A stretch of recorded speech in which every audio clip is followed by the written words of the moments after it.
majtama'a qaumun fi baitin min buyutillah yatluna kitaballah wa yatadarasunahu fima bainahum illa nazalat alaihimus sakinah wa ghasyiyatuhumur rahmah wa haffat bihimul malaikah wa dzakarahumullahu fiman indah. Tidaklah suatu kaum duduk di salah satu rumah Allah membaca ayat-ayat Allah dan sama-sama mempelajarinya kecuali turun kepada mereka as-sakinah, ketentraman dan kenyamanan. Wa ghasyiyatuhumur rahmah, dan mereka diliputi pula oleh rahmat, kasih sayang dari Allah Subhanahu wa taala. Wa haffat bihimul malaikah, dan mereka pun dikelilingi oleh para malaikat, karena malaikat suka majelis-majelis zikir dan ilmu. Wa dzakarahumullahu fiman indah, dan Allah akan banggakan sebut-sebut mereka di kalangan malaikat-malaikat yang ada di sisinya, di masyarakat atas. Mudah-mudahan kita termasuk yang sering disebut-sebut di sisi Allah di kalangan para malaikat, dan di akhir majelis ini mudah-mudahan kita pula mendapatkan seperti yang tersebut dalam hadis qudsi, qumu maghfuran lakum, silahkan berangkat meninggalkan majelis ini dalam keadaan diampuni dosa-dosa kalian.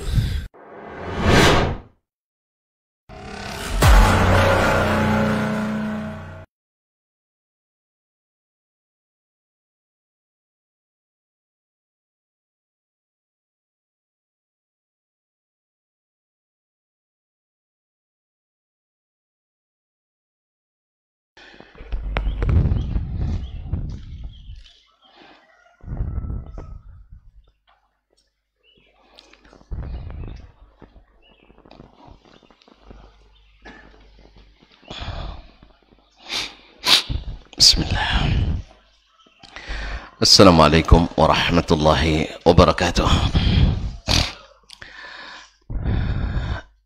Alhamdulillahi rabbil alamin, wal aqibatu lil muttaqin, wala udwana illa ala zalimin. Ashhadu an la ilaha illallah wahdahu la syarika lah, waliyus salihin wa khaliqul khalqi ajma'in wa razziquhum wa ma min dabbatin fil ardi illa 'ala Allahi rizquha wa ya'lamu mustaqarraha wa mustawda'aha kullun fi kitabin mubin. Wa asyhadu anna Muhammadan 'abduhu wa rasuluhu sayyidul amin sallallahu alaihi wa ala alihi tayyibin wa azwajihi at-tahirati as-salihati ummahatil mu'minin wa ashabihi al-qadati al-ghurril mayamin wa man tabi'ahum bi ihsanin ila yaumiddin. Amma ba'du. Ma'asyiral muslimin, ma'asyiral muslimat, al-hadirin wal hadirat wal musyahidin wal musyahidat, bapak-bapak dan ibu-ibu, saudara-saudara dan saudari-saudari, serta adik-adik dan anak-anak yang hadir di Masjid At-Taqwa Indo Sakinah wal Mawaddah Pekanbaru, yang saya muliakan, saya hormati, yang saya cintai dan sayangi, ataupun yang menyaksikan melalui media dimanapun berada, semoga senantiasa Allah jaga. Pada subuh ini kita kembali diizinkan Allah menikmati, mudah-mudahan menyinari langkah kita di akhirat nanti menuju jannatul khuldi. Ma'asyarul kiram dirahmati Allah. Oleh itu mari kita bersyukur kepadanya atas kemudahan yang diberikannya, sebab tidak banyak yang mendapatkan nikmat ini. Harapan kita kepada Allah yang maha besar, sungguh besar, mudah-mudahan yang kecil dari kita Allah tumbuhkan sehingga menjadi besar. Ma'asyarul kiram, salawat dan salam kepada Nabi kita alaihi salatu wassalam, yang senantiasa mudah-mudahan kita cintai, yang kita muliakan, kita ta'zim, dan kita taati, serta ikuti dan pedomani sesuai dengan pesan ilahi, laqad kana lakum fi rasulillahi uswatun hasanah. Semoga salawat kita, salam kita menambah cinta dan sayang kita kepadanya, dan semoga pula menjadi penyebab kita diridai mendapatkan syafaatnya. Amin. Ma'asyarul kiram yang dirahmati Allah subhanahu wa ta'ala, kembali kita bersama Imam Al-Bukhari rahimahullah. Kita ibaratnya ini pengemis ilmu, tidak pengemis harta tapi pengemis ilmu. Dulu orang datang menuntut ilmu itu kadang-kadang syekhnya sedang dalam kondisi tidak bisa memberikan ilmu, seperti kisah Baqi ibn Makhlad Al-Andalusi. Jalan kaki dia di Andalus sana, tepatnya Spanyol sekarang, ke Baghdad. Dia mendengar ada Imam Ahmad namanya di Baghdad. Jalan kaki. Awak jalan kaki dari Garuda Sakti, tidak ada yang sanggup. Ini tidak, dari Spanyol ke Baghdad, jalan kaki. Di perjalanan kehabisan pula bahan makan perbekalannya. Pas sampai di Baghdad, Imam Ahmad sedang kena tahanan rumah. Kalau tahanan penjara ada sering dia tahanan rumah, akibat difitnah oleh ahli-ahli fitnah, al-firaq adhallah, khususnya Mu'tazilah, menganggap Imam Ahmad ahli bid'ah jadi ahli sunnah. Jadi Imam Ahmad dianggap oleh mereka ahli bid'ah, dan mereka yang ahli bid'ah mereka lah ahlu sunnah. Wallahu musta'an.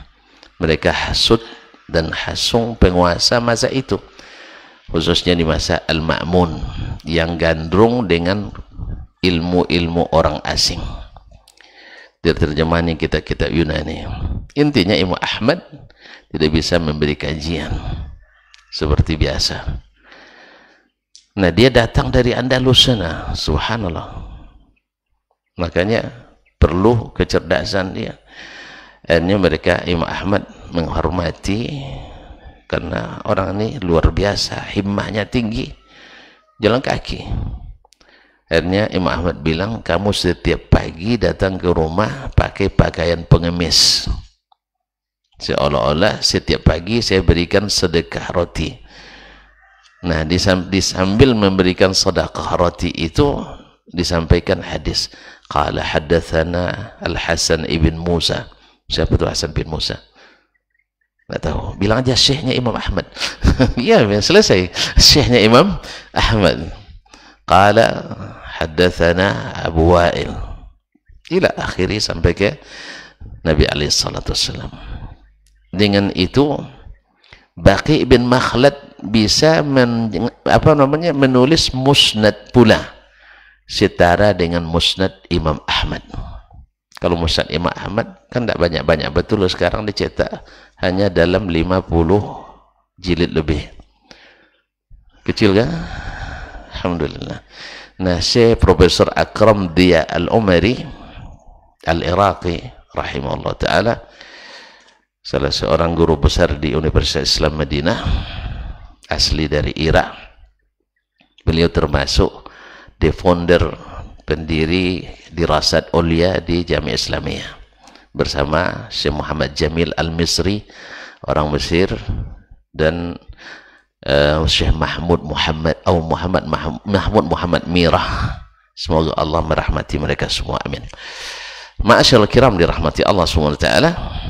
Nah, musnad Baqi ibn Makhlad ini setara pula dengan musnad Imam Ahmad menurut penelitian Syekh Akram Diya Al-Umari rahimahullah, namun tidak sampai kepada kita.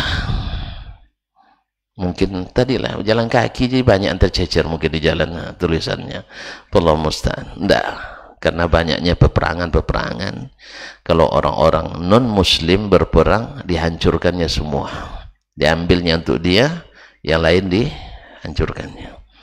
Allahumma musta'an. Kalau kita umat Islam berperang, alhamdulillah tidak hancur-hancuran, tapi wajib menjaga kehormatan.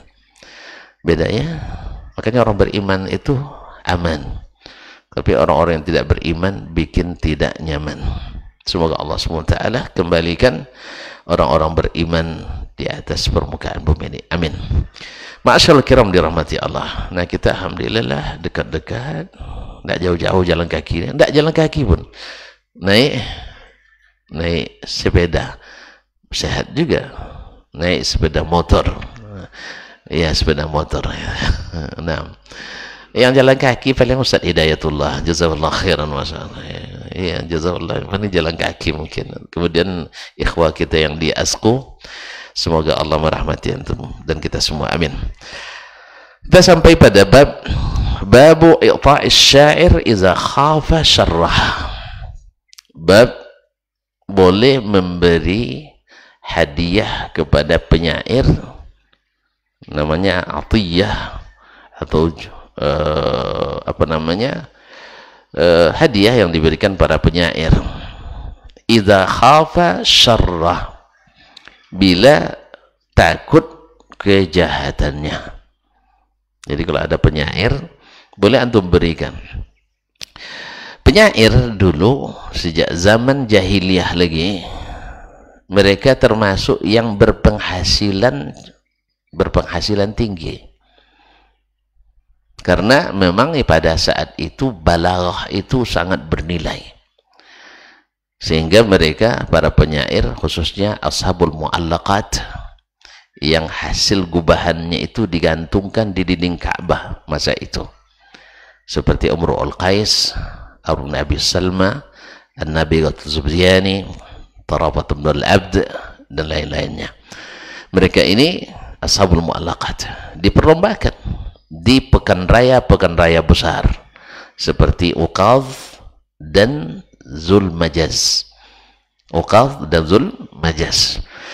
Nah, biasanya para pembesar-pembesar itu suka mengundang para penyair, sehingga dia gubah syair yang menyebutkan kelebihan-kelebihannya, mulai dari kelebihan hartanya, kelebihan kedudukannya, kelebihan pemurahnya, bahkan kelebihan istrinya. Nah, disebutkan oleh penyair-penyair itu, nanti dikasih hadiah. Sampai di masa-masa Islam pun Nabi juga tidak melarang memberikan hadiah tersebut dengan syarat tidak melalaikan. Sampai di masa Imam atau Khalifah Abu Ja'far Al-Mansur, masih ingat ceritanya? Atau masih lupa? Hah? Masih lupa? Masih tidak tahu? Masa Khalifah Abu Ja'far Al-Mansur, karena khalifah-khalifah sebelumnya selalu memberikan hadiah kepada penyair, dan penyair itu selalu punya perawi, rawiyah namanya, rawiyah, dan syair itu dihafalkan oleh mereka. Nah, zaman Khalifah Abu Ja'far Al-Mansur, dia ingin mengerjain para penyair. Dikerjain para penyair, kalian senang-senang saja kalian dapat insentif dari kerajaan, ya, dari pendapatan besar, karena memang bernilai, karena bahasa saat itu sangat dinilai tinggi. Ma'asyarul kiram dirahmati Allah, akhirnya Abu Ja'far syaratkan siapa yang diberi hadiah dari kerajaan dengan syarat syairnya mesti syair gubahan sendiri. Kalau bahasa sekarangnya hak cipta sendiri, tak boleh menyontek dan menyontoh yang lain. Nah, Abu Ja'far Al-Mansur rahimahullah, dia itu bisa hafal sekali dengar. Jadi sekali dengar langsung hafal. Puluhan bait syair itu langsung dihafalkan. Kalau kita Masya Allah satu bait saja 10 kali tidak hafal-hafal. Nah, jadi makanya kalau dalam ilmu hadis nih guna ini, ya, guna sekali.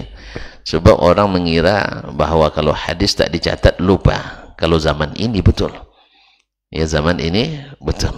Sama juga hadis tak bersanad, ya, di zaman itu sanadnya bernilai. Kalau hadis di zaman ini sanadnya banyak yang kadzabin atau minimal muttahamina bil kadzib. Jadi kalau sanad sekarang itu tidak mensahihkan hadis lagi, justru kadang melemahkan hadis malah. Sebab silakan di absen, siapa di antara kita hari ini yang tak pernah berdusta sekalipun? Coba tunjuk tangan. Yang ngaku dusta lagi tuh.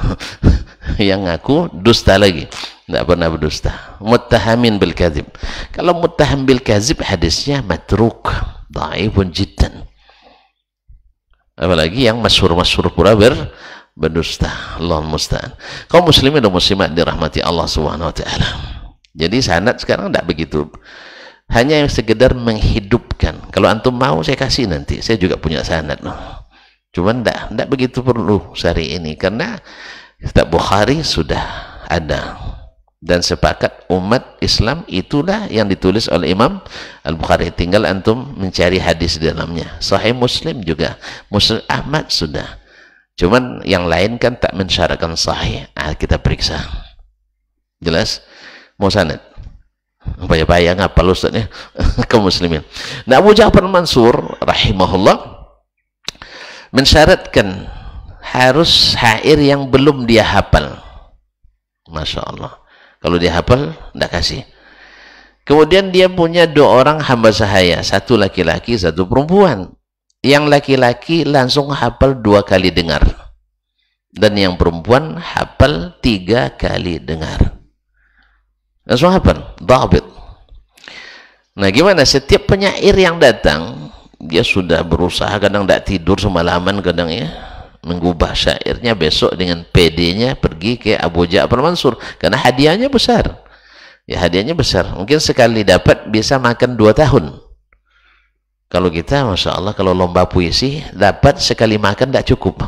Nah, itu aja bedanya hadiah kita. Sekali makan tidak cukup. Mereka bisa lama makannya, bisa menikah lagi itu dengan hadiah itu. Iya. Jadi kaum muslimin dan muslim, makanya makmur mereka. Kalau kita namanya banyak makmur nam. Ma'asyiral kiram. Nah, setiap penyair yang datang lalu dibacakan di depannya, di sebelah sitar sana 2 orang sedang menunggu tanpa diketahui oleh penyair ini. Ayo silahkan sampaikan syair. Lalu dia baca misalnya syair kan, sadiqul lana ayatun fil bukhli, dan seterusnya dibaca terus sampai mungkin ada 20, 30, 40, mungkin ada 100 bait. Kata Abu Ja'far, ini syair saya sudah hafal, katanya. Dia tidak dusta, memang dia sudah hafal sekali dengar. Dia tidak dusta kan, dia bilang ini syair sudah saya hafal. Kalau tidak percaya dengar, dia diulang syair itu dhabit. Subhanallah, heran ini orang. Sebab syair ini dia sendiri tidak ada dalam buku, tidak ada diriwayatkan dalam riwayat lain. Kok bisa hafal? Tidak mungkin Amirul Mukminin, saya sendiri yang gubah. Tidak ada saya temukan di penyair. Orang dulu kan hafal semuanya. Subhanallah. Kamu tidak percaya. Bukan saya sendiri yang hafal, ada yang lain. Panggil, ya gulam. Panggil anak laki-laki tadi. Ata'alam qasidatan matla'uha kaza. Kamu tahu tidak ada? Kan dia sudah 2 kali dengar tuh. Dari penyair dan dari Abu Ja'far. Dijawabnya, ya Amirul Mukminin, na'am hafiztuha. Saya sudah hafal juga. Lalu dibaca sampai selesai. Yang perempuan dah 3 kali dengar. Masih kurang yakin, saya panggil yang lain lagi. Ya Jariyah, seolah-olah diangkat suaranya kan. Panggil ya Jariyah, wahai budak perempuan, datang. Ta'lamina qasidatan matla'uha kadza? Naam, hafiztuha ya Maulai. Saya sudah hafal. Dibaca lagi. Wallahi. Hampir pingsan itu penyair. Rata-rata penyair begitu datang, tidak dapat. Sampai pulang Ra'isus Syu'ara. Yang Al-Asma'i, Abdul Malik bin Quraib, disebut dengan Syairul Muhaddithin, penyairnya ahli hadis. Ya, Abdul Malik bin Quraib Al-Asma'i Al-Mausili thumma Al-Baghdadi, wafat 216 Hijriah.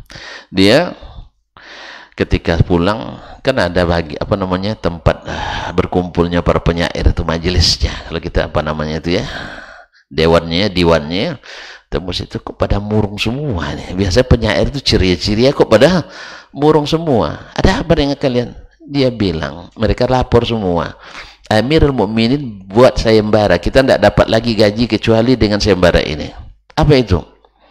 Dibilangnya, siapa yang bawa syair yang dia sudah hafal, kita tidak dapat apa-apa. Dan anehnya, Semua orang di situ hafal gitu. Semua orang menghafal di situ, bukan dia sendiri. Ada 2 orang anak laki-laki dan perempuan juga sudah hafal, padahal saya sendiri yang ubah. Tidak ada di syair-syair lama. Ya Allah, kata Al-Asma'i, haza amrun mudabbar. Ini ada makar di dalamnya ini katanya. Ada makar. Akhirnya Al-Asma'i yang tentu saja lebih ahli dari yang lain, dia gubah sebuah syair yang dikenal dengan sautu safiril bulbulih hayyajal qalbil hamil ila akhiril. Saya aja membacanya payah, apalagi menghafalkannya. Akhirnya dia sengaja yatalatham, pakai penutup muka, ya pakai masker kayak gini lah, kan susah ditebak nih. Bukan masker, tapi dulu pakai kain ditutup.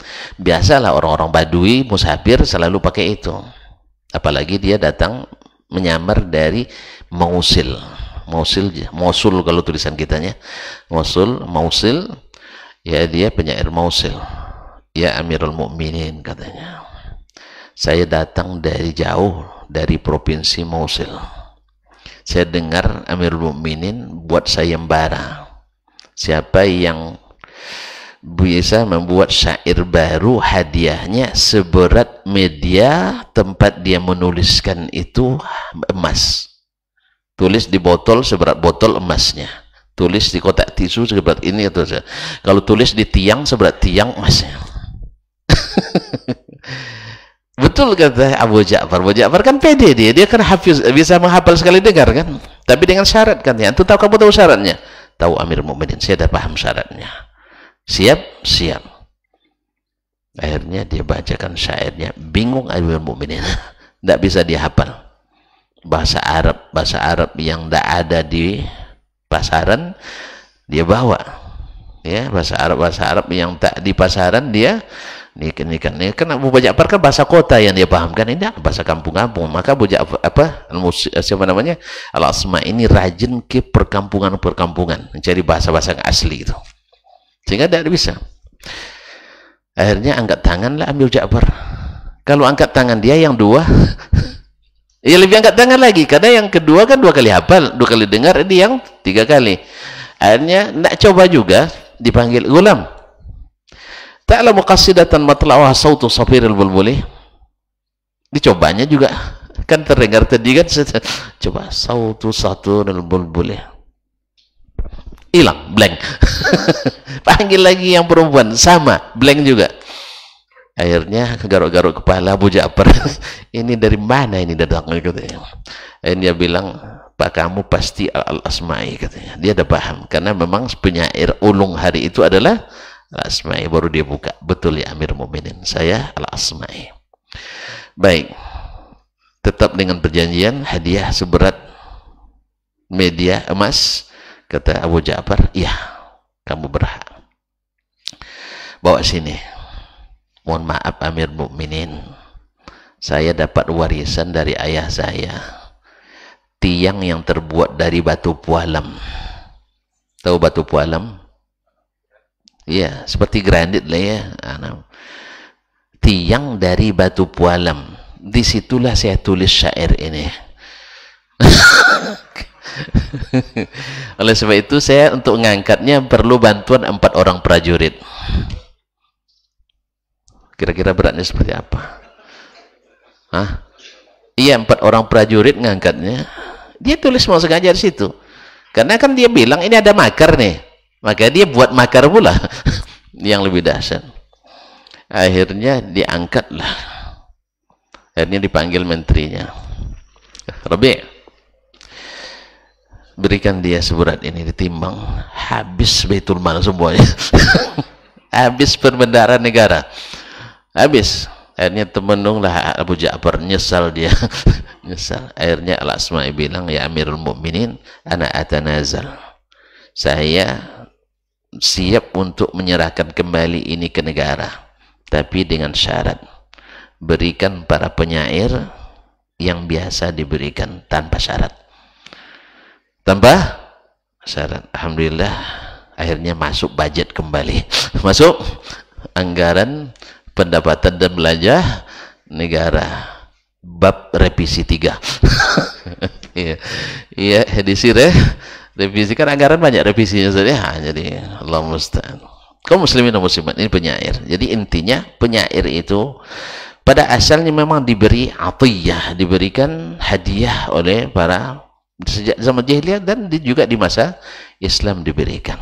Nah, sekarang Imam Al-Bukhari menyebutkan boleh memberikan hadiah kepada penyair kalau takut ada yang menyakitkan dari dia, kejahatannya. Sebab penyair kalau dia menhijak, namanya menhijak, yaitu menjelekkan kita, habis kita dibuatnya, habis dibuatnya. Ya karena menjelekkan dengan bahasa syair juga beda dengan bahasa biasa. Akhirnya kalau takut itu boleh kalau bahasanya tidak termasuk sogok, tidak masuk sogok yang diharamkan. Ma'asyiral kiram dirahmati Allah. Berkata Imam Al-Bukhari rahimahullah, haddatsana Ali, yaitu Ali ibn Abdullah Al-Madini Abu Abdullah, yang merupakan syekh terbesarnya Imam Al-Bukhari rahimahullah. Dia itu bangga dengan gurunya dan gurunya lebih bangga dengannya. Kalau Imam Ali Al-Madini Al-Bukhari mengatakan, mastasghartu nafsi inda ahad illa inda Ibnul Madini. Saya tak pernah merasa kecil dalam bab ilmu kecuali di depan Ibnul Madini, karena laut bertemu laut gitu. Ya, kalau boleh mengingatkan seperti perkataan Syekh Mahmud Muhammad Syakir dari Mesir, seorang ulama besar abad ini, khususnya di bidang bahasa dan sastra dan sejarah. Saudara Syekh Ahmad Muhammad Syakir yang ahli di hadis dan fikih. Dia ketika ditanya tentang salah seorang temannya Zaki Ibrahim, dia bilang, huwa ustazi wa ana ustazuhu. Dia guru saya guru besarnya. Jadi dia guru besar saya guru besar dia. Jadi Ali bin Madini guru besarnya Imam Al-Bukhari. Gurunya kan banyak, guru Imam Bukhari banyak kan. Nah, tapi yang termasuk yang paling dia segana ini ada Ali bin Madini. Ali bin Madini pun seperti itu. Bila Al-Bukhari datang, dia terdiam gitu. Hadar, dia harus berhati-hati bicara, sebab bisa-bisa dihentikan oleh Imam Bukhari. La ya Syekh, as-sahihu kadana. Allah musta'an. Begitulah mereka saling menjegani. Allah musta'an. Qala haddatsana Zaid bin Hubab, telah menceritakan kepada Zaid ibn Hubab Al-Basri. Qala haddatsana Yusuf ibn Abdullah ibn Nujaid bin Imran bin Husain Al-Khuzai Al-Basri. An abihi, dari bapaknya yaitu Abdullah ibn Nujaid. Qala haddatsani abi, dan bapaknya berkata telah menceritakan kepada kami abi yaitu Nujaid, anna syairan jaa ila Imran bin Husain fa'atahu, bahwa seorang penyair datang kepada Imran bin Husain. Imran bin Husain sahabat Nabi SAW, meninggal di Basrah. Naam, fa'atahu. Ketika penyair itu datang, dia beri. Kalau penyair datang pasti ada maksud. Pasti ada maksud. Faqila lahu tu'ti syairan, ya sahabat Rasulullah, kamu memberi hadiah kepada penyair? Dia jawab, faqala ubqi ala irdih, saya ingin menjaga harga diri saya. Harga diri saya. Sebab nanti kalau antum dihijaknya, disebutnya nanti seorang bakhil. Nah, coba tersebar nanti di seluruh negeri, Imran bin Husain seorang bakhil. Nah, kan bahaya itu, bahaya. Makanya diberikannya hadiah karena takut nanti menjadi penyebab rusak harga dirinya. Harga diri lebih mahal dari harta. Karena kalau rusak sekali tidak bisa dibangun dengan harta. Makanya kalau antum datang nanti pengemis ke rumah, ya kalau tidak bisa minta maaf saja. Jangan nanti terkenal, jangan datang ke rumah bapak tuh lagi katanya kan. Jangan datang ke rumah bapaknya. Sudahlah tidak diberi, awak diumpat-umpatnya pula katanya. Kiki loke. Nah, kan? Akhirnya terkenal nanti pertama di kalangan para pengemis. Setelah itu sampai yang lain-lain. Nasallallahu alaihi wasallam. Masyaallah kiram dirahmati. Kenapa diingkari dia memberikan kepada penyair? Karena penyair itu dalam konotasi Al-Qur'annya, versi Al-Qur'annya penyair kan tidak ini. Disebut wasyu'ara'u yattabi'uhumul ghawun. Para penyair itu diikuti oleh orang-orang yang banyak orang yang durhaka. Alam taro annahum fi kulli wadin yahimun. Tidakkah kamu perhatikan mereka selalu turun ke lembah-lembah melamun. Tidak habis-habis turun. Terus apa lagi? Wa annahum yaquluna ma la yaf'alun. Dan mereka suka mengatakan sesuatu yang mereka tak bisa lakukan. Kan kabura maqtan indallahi an taqulu ma la taf'alun. Besar kutukan dari Allah kalau kita mengatakan sesuatu yang kita tidak bisa lakukan. Nah, syu'ara kan bahasanya selalu bahasa hiperbola.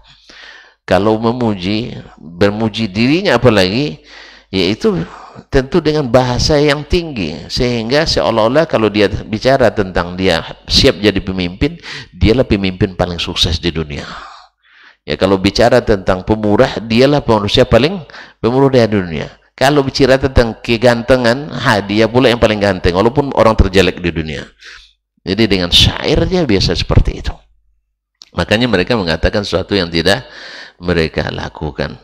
Maka diingkari kepada Imran bin Husain, kenapa engkau beri penyair? Maka dia katakan, harga diri saya lebih mahal daripada itu. Ma'asyarul kiram dirahmati Allah SWT, dan ini menandakan bahwa memberi penyair dengan sebab seperti itu tidak dilarang, Allah Ta'ala a'lam. Baik, beranjak kepada bab yang setelahnya, babu la tukrim sadiqaka bima yashukku alaihi. Bab jangan kamu memuliakan temanmu dengan sesuatu yang memberatkannya. Jangan memuliakan temanmu dengan sesuatu yang memberatkannya. Ma'asyarul kiram dirahmati Allah. Pertama, Imam Al-Bukhari rahimah isyaratkan di sini bahwa memuliakan tamu itu adab, minal adabil islami, termasuk adab Islam. Dan Nabi menjadikannya sebagai syarat beriman pada Allah dan hari akhir. Dalam hadis muttafaq alaih dari Abu Hurairah radhiyallahu an, man kana yu'minu billahi wal yawmil akhir fal yaqul khairan aw liyasmut. Man kana yu'minu billahi wal yawmil akhir falyukrim dhaifah, wa man kana yu'minu billahi wal yawmil akhir falyukrim jarah. Siapa yang beriman dengan Allah dan hari akhirat hendaklah berkata yang baik atau lebih baik diam. Yang kedua, siapa yang beriman pada Allah dan hari akhirat maka hendaklah memuliakan tamunya. Dan siapa yang beriman pada Allah dan hari akhirat hendaklah memuliakan tetangganya. Nah, tentang dhaif, sebagian ulama ahlul hadis mengatakan wajib untuk memuliakan tamu. Memuliakan tamu apa maksudnya? Menyediakan tempat tinggalnya dan menyiapkan makannya. Di mana? Di rumah kita. Ini pendapat sebagian ulama ahli hadis wajib.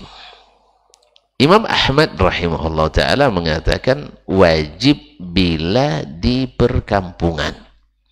Jadi memuliakan tamu di perkampungan, pedusunan, di badia itu wajib. Adapun di kota tidak wajib. Apa bedanya? Di kampung tak ada penginapan. Di kampung susah cari rumah makan. Makanya mesti makan di rumah. Karena tidak ada rumah yang makan. Nah, jadi makannya di rumah. Makanya wajib menerima tamu di perkampungan. Menurut Imam Ahmad rahimahullah. Berarti kita di kota tidak wajib. Apalagi zaman sekarang ya. Zaman sekarang susah dipercaya. Allah musta'an. Kadang-kadang pakai sorban masuknya kan. Tiba-tiba hilang barang kita. Na'udzubillah. Ya, ujian kita pada zaman ini. Karena memang banyak yang dusta dianggap sadiq. Itu ya. Yang sadik dianggap dusta, yang amanah tidak dipercaya, yang pengkhianat diberi kepercayaan. Ini zaman sinin khadda'at. Ya, yang dusta-dusta dianggap ini yang hebat hari ini. Allah musta'an. Nah, kembali kepada dhaif. Jadi di perkampungan, kata Imam Ahmad, wajib menerima tamu. Jadi kalau ada orang malam-malam ngedor pintu, Assalamualaikum, maka hukumnya wajib diterima. Kalau tidak berdosa, berdasarkan hadis tadi. Nah, tetapi ma'asyiral kiram dirahmati Allah, Imam Malik, Abu Hanifah dan Asy-Syafi'i rahimahumullah jami'an, mereka mengatakan bahwasanya memuliakan tamu sunnatun muakkadah. Sunnah muakkadah, baik di perkampungan maupun di perkotaan. Hukumnya sunat. Artinya kalau tidak diterima tamu, maksudnya diterima di sini bukan tamu sebentar, tidak, maksudnya tamu yang nginap, ini maksudnya tamu yang nginap. Kalau terima tamu sebentar masa tidak mau juga kita, maksudnya tamu yang menginap, dan hak tamu itu 3 hari 3 malam, gratis itu ya, gratis. Awak punya bukan ngapain suruh gratis pula, tidak mungkin di kota kan. Jadi di kota hanya pilihan, kecuali orang-orang yang putus habis biayanya di perjalanan, ini kan dari zakat nanti diberikan. Ma'asyarul kiram dirahmati Allah SWT, ini hukum asalnya memuliakan tamu. Nah, tetapi memuliakan tamu kadang-kadang jangan sampai jangan sampai memberatkan tamu itu sendiri. Ya, memberatkan tamu itu sendiri. Gimana memberatkan? Gimana memberatkan tamu? Misalnya berlebihan kita dalam melayaninya, sehingga setiap datang tamu kita stop bekerja misalnya. Ini kan tidak rela orang ini misalnya, memberatkan.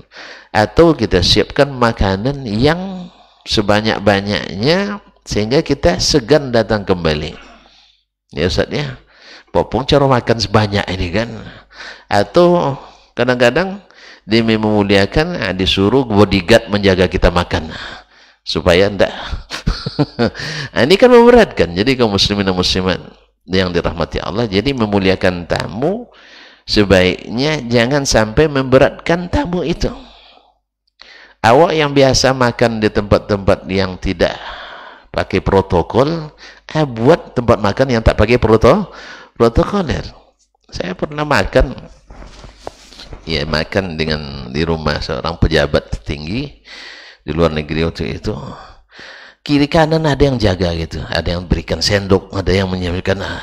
Akhirnya tidak sodok makan.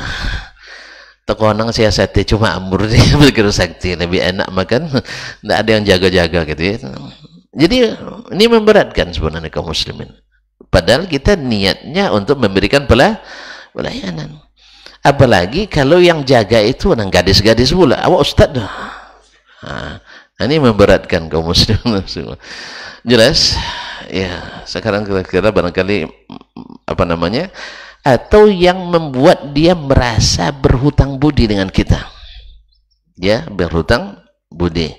Ini juga tidak dianjurkan untuk memuliakan tamu dengan cara seperti ini. Ya, muliakan dengan apa adanya. Karena memuliakan tamu itu wajibnya bagi yang mengatakan wajib bila kita memiliki untuk diberikan. Kalau tidak, makanya Nabi ketika datang kepadanya tamu, dia tak punya makanan di rumah, dia sampaikan ke sahabat, siapa yang siap menerima tamu saya malam ini? Dan ternyata sahabat yang menerima pun sebenarnya tidak punya juga makanan lebih, tapi karena mendapatkan kemuliaan, dapat tamu Rasulullah SAW, maka dia terima. Jadi makanan istrinya dan anaknya dan menganakkan sendiri diberikan pada tamu. Sampai kisahnya kan masyhur kan, ketika dia bersepakat dengan, bukan bersubuhat ya, bersepakat dengan istrinya, nanti pas waktu makan sayang tolong pura-pura memperbaiki lampu, tapi tiup lampu tuh. Nah, jadi itu bahasanya, sebelum mati lampu dan padam, saat itu nanti saya akan pura-pura makan, gitu kan. Padahal dia tidak ikut makan. Akhirnya tamu makan kenyang, dia lapar. Dan itu sampai ke Rasulullah SAW, dan Rasul mengucapkan mendoakan, dan Allah bangga dengan perbuatan hambanya ini. Wallahu musta'an, tidak sanggup deh saya. Kalau tidak akan makan wajib menyebut tamunya. Jadi kaum muslimin dan muslimat dirahmati Allah, memuliakan tamu itu asalnya adalah kemuliaan kita, karena tamu itu datang dengan rezekinya dan pulang buat ampunan dosa bagi kita. Rezeki kita tidak diambilnya, yang diambil rezekinya dia. Dan itu terasa sekali barakahnya kaum muslimin dan muslimat dirahmati Allah. Oleh sebab itu, maka tamu adalah sebenarnya bawa rezeki dan barakah buat kita. Minimal kita dapat predikat orang beriman pada Allah dan hari akhir. Hadza wallahu ta'ala alam. Barangkali ini sangat jelas. Kita tutup aja lah ya. Subhanakallah bihamdik, asyhadu an la ilaha illa anta, astaghfiruka wa atubu ilaik. Wassalamualaikum warahmatullahi wabarakatuh.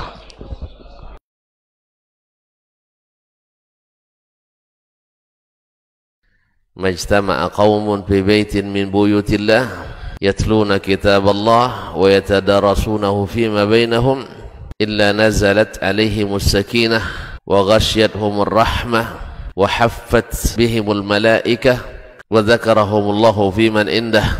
Tidaklah suatu kaum duduk di salah satu rumah Allah, membaca ayat-ayat Allah dan sama-sama mempelajarinya, kecuali turun kepada mereka as-sakinah, ketentraman dan kenyamanan.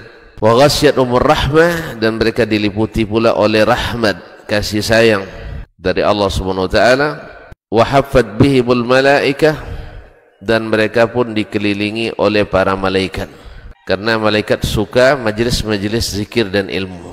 Wa dzakarahumullahu fiman indah, dan Allah akan banggakan sebut-sebut mereka di kalangan malaikat-malaikat yang ada di sisinya, di masyarakat atas.